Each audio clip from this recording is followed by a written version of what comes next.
Congresista Juan Carlos Segura. Sí, Raúl, en términos generales es un presupuesto que en conjunto no está mal. Yo creo que el ministro de Economía ha hecho un buen trabajo a nivel integral. Pero cuando comenzamos a ser un poquito más analíticos y vemos los detalles, surge lo que decía Mario Polar, que las estadísticas son como los bikinis, que esconden lo que queremos ver y no dejan ver lo que realmente interesa. Y en ese sentido, realmente hay algunos sesgos. Un primer sesgo es que este presupuesto reconcentra recursos. Se disminuyen los recursos de los gobiernos regionales, en especial se disminuyen los recursos de los gobiernos locales y crecen significativamente los recursos del gobierno nacional. ¿Y ese no puede ser un objetivo interesante? Yo creo que no, porque en principio rompe con una política de Estado, rompe con un mandato constitucional y rompe con un buen trabajo que ha venido haciendo el gobierno los 3 primeros años, que sí ha tenido una vocación de descentralizar recursos, pero coincidentemente en un año ya preelectoral comienza a concentrar recursos probablemente con alguna vocación de que sea un actor mucho más decidido en la ejecución de obras en provincias, en distritos del propio gobierno y ganar presencia. El objetivo político es respetable, pero atenta contra un proceso de descentralización. Por eso tenemos que, por ejemplo, en el gasto de inversión, que es el importante para obras, el gobierno nacional pasa de administrar el 43,8% a administrar el 61%, es decir, 50% más. Los gobiernos regionales pasan de tener el 18% al 16% y los gobiernos locales del 38% al 21%. Entonces, el único que sale ganando en el nuevo reparto de la torta presupuestaria para obras es el gobierno nacional. Un segundo sesgo que creo que este sí no es positivo bajo ningún punto de vista, es que los recursos crecen en el orden del 15% para gasto corriente, es decir, aquel gasto que no es productivo, y para inversión solo crecen en 12,5%, es decir, es un presupuesto más gastador y menos, de inversión de largo plazo, en un escenario en el cual los déficits de infraestructura, hace poco ha habido un informe muy interesante de AFIN, muestran pues que nuestras prioridades deberían ir en esa orientación. Entonces por ahí creo que encontramos algunos sesgos que vamos a tratar de revertir en ya la Comisión de Presupuesto. El día de ayer conversábamos muy rápidamente con el ministro de Economía y nos señalaba que este primer pantallazo del presupuesto a lo largo del año va a ir modificándose porque se va a incorporar recursos que no se ejecuten de los gobiernos regionales y locales. Y es cierto, entonces esta no va a ser la última foto, pero sí como primera foto nos deja algunas preocupaciones.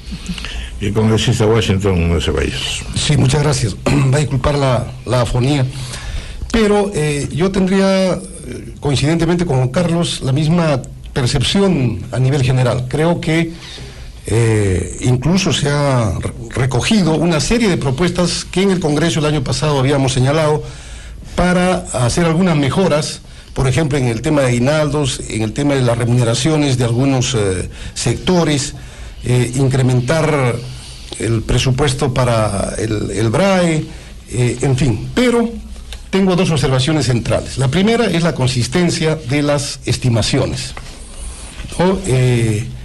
No puede ser que haya tanta diferencia entre lo que se plantea inicialmente y lo que resulta después. Si hubiera un error de un 1%, 2%, como toda estimación, o hasta un 5%, estaría bien. Pero vemos que, por ejemplo, en el presente año se estimó un presupuesto de 72.000 millones de soles. Recién vamos en el 8º mes y ya este presupuesto se ha incrementado en 20.000 millones de soles, ¿no? Entonces, quiere decir que no hay cuidado en estas estimaciones. En el presente año iniciamos con una proyección del 7% de crecimiento del PBI. Hoy vamos, según las últimas declaraciones del ministro, en 2,2 con tendencia a la baja, pese a que analistas, especialistas en el tema, el año pasado ya habían proyectado que simplemente no íbamos a crecer, ¿no? Entonces, eso preocupa porque genera cierta desconfianza. Y la segunda observación central es la centralización que hay de los recursos en el gobierno central. Se puede decir que esto se debe a a que no ha habido gasto, pero no es así. Curiosamente, los gobiernos locales son los que demuestran mejor ejecución en lo que va por lo menos del presente año. Entonces, en vez de premiarlos, se les castiga y se les reduce 2.500 millones de soles. Y la otra razón que se aduce es que se van a reducir los recursos del canon. Pero si fuera así, tendría que verse afectado también el gobierno central, también los gobiernos regionales, porque finalmente el canon se genera a partir del impuesto a la renta de la tercera categoría, y este impuesto es nacional, debería afectar a los 3 niveles, pero no. Se le recorta a los gobiernos locales para que esos recursos vayan al gobierno nacional. Y el tema de capacidades tampoco, porque el gobierno central ha demostrado igual o mayor incapacidad. Recuerden un ejemplo, el show de inversiones del año 2006. Se dio 2.000 millones de soles para ser gastados en 3 meses, recuerdo. Oiga, van 3 años y todavía no se termina de gastar el show de inversiones. Entonces, ¿de qué capacidad podemos, o de qué incapacidad podemos decir de los gobiernos locales? El año pasado teníamos aproximadamente 2.000 y pico millones, se ha duplicado, ¿no?, a 4.700 millones. Y en realidad hay una serie de partidas, todas ellas importantes, necesarias. Sin embargo, es una partida que ha crecido enormemente y que es administrada por el gobierno nacional, ¿no? Entonces es como de alguna manera el gobierno ha direccionado a este fondo de contingencia recursos de contingencia para ver qué pasa a lo largo del año y cómo los va monitoreando. Entonces, una prueba más de que está pues concentrando los recursos indebidamente, diría yo, desde la óptica de un proceso de descentralización. Si me permites un tema que tocó Washington, que es importante. Obviamente el presupuesto es una herramienta económica, pero es, sin lugar a dudas, también un instrumento político. Ahí se definen las direccionalidades de los recursos, y eso tiene un componente político, sin lugar a dudas. Pero más importante que el recurso público es el recurso privado.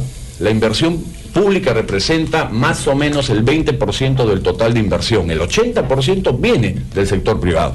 En consecuencia, la credibilidad en el Estado, en el país, en sus variables, termina siendo un elemento crítico para atraer esas inversiones que tanto necesitamos y que representan el grueso de las inversiones.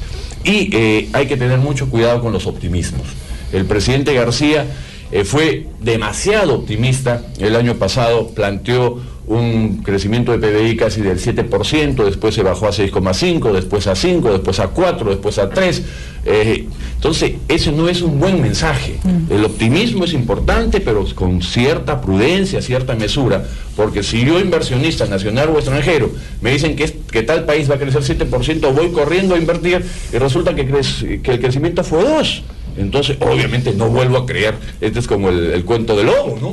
Entonces, ahí hay que tener mucho cuidado. Sobre la reserva de contingencia, ahí está la prueba de cómo es que el gobierno central yo diría no le ha recortado, porque hay que hablar claro, le ha arrebatado a los gobiernos locales.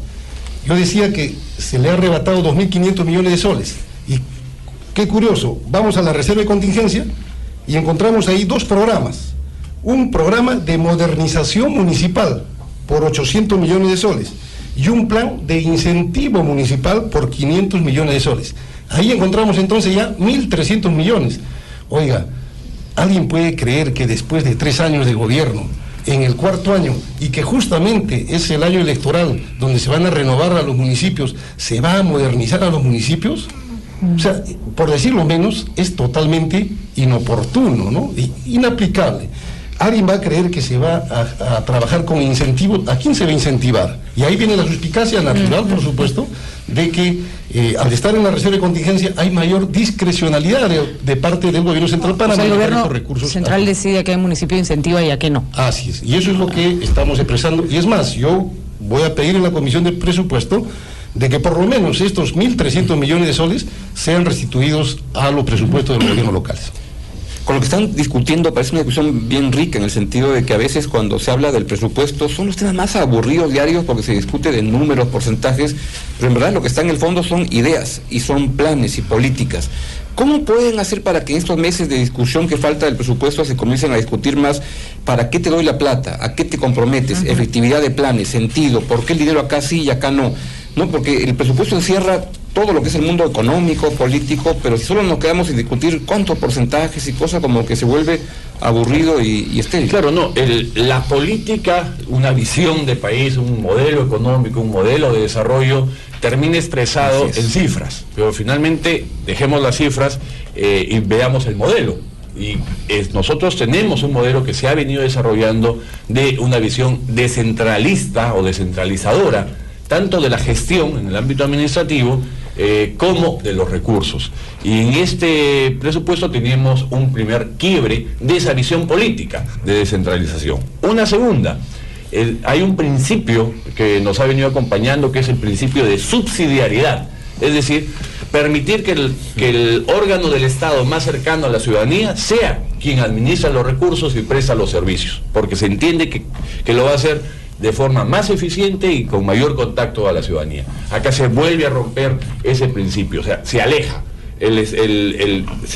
los recursos y la gestión del ciudadano de pie hasta el gobierno nacional. En vez de acercarlo y fortalecer a los municipios, los debilitamos. La democracia pasa por fortalecer el gobierno local. Un tercer elemento que nos marca una visión, si estamos viendo el árbol o el bosque, si estamos trabajando el corto plazo o el largo, es los presupuestos, por ejemplo, de educación, los presupuestos de salud. Y ahí tenemos un mandato, en el Acuerdo Nacional debemos caminar hacia un presupuesto en educación del orden del 6% del PBI, y no se viene cumpliendo sistemática y reiteradamente. Al igual que el concepto de invertir en largo plazo para el desarrollo implica invertir en ciencia y tecnología, en investigación. Tampoco.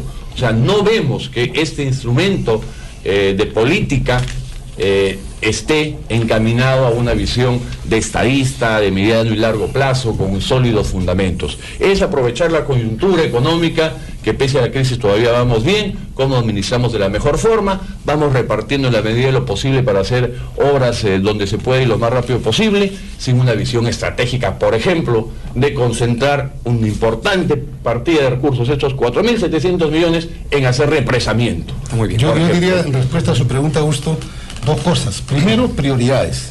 Ciertamente, por más que se incrementen los recursos, siempre serán insuficientes. Y para nosotros, por ejemplo, educación y salud debieran ser prioridad. Sin embargo, en la distribución vemos que salud, increíblemente, el sector salud se reduce en 7% del año 2010 respecto al presente año. Y educación permanece al mismo nivel. En segundo lugar, el tema de si se debe gastar todo o no de lo que se dispone. Se mide muchas veces los porcentajes, pero ¿qué estamos observando? Por ejemplo, en el caso del canon, que es uno de los recursos más importantes, que recién se transfiere a medio año, en julio, y queremos que en 5 meses los gobiernos regionales y locales lo gasten todo, lo cual es imposible. En segundo lugar, nos estamos preocupando, me parece, demasiado en el tema de la eficiencia, pero no en el de eficacia, de efectividad. Es decir, estamos preocupados en que si se gasta o no se gasta todo, y no estamos preocupándonos si realmente se están logrando las metas trazadas, si se están resolviendo los problemas o si está sirviendo para algo positivo estos recursos. Estamos hablando entonces del presupuesto por resultados, que es lo que debería ya aplicarse a nivel general, y sin embargo va lento, ¿no? Ya van 3 años y recién estamos comprometiendo alrededor de menos del 10% de los recursos al presupuesto por resultados. Luego, creemos que los proyectos todos deben durar 1 año, y eso no es así, eso es pensar muy en el corto plazo. Hay proyectos como, por ejemplo, la ampliación de frontera agrícola, carreteras, etcétera, que duran pues más de 1 año, 2, 3 años, y por lo tanto entonces no podemos gastarnos todo el dinero hoy cuando sabemos que vamos a requerirlos en los 2 o 3 años siguientes. Entonces hay que guardar pan para mayo, y por eso nos parece bien que se haya incorporado el presupuesto de inversión multianual, que significa que hay que programar no solamente para este año, sino para el mediano plazo. Y finalmente, creo que hay que mejorar, por supuesto, normatividad, y hay que mejorar capacidades. Creo que si no hacemos esas dos cosas paralelamente, cada año que pase nos seguiremos quejando que no hemos gastado todos los recursos que teníamos. Muy bien, congresista Juan Carlos Segurín y Washington Ceballos, gracias por haber estado aquí en la RPP. Muy buenos días. Gracias.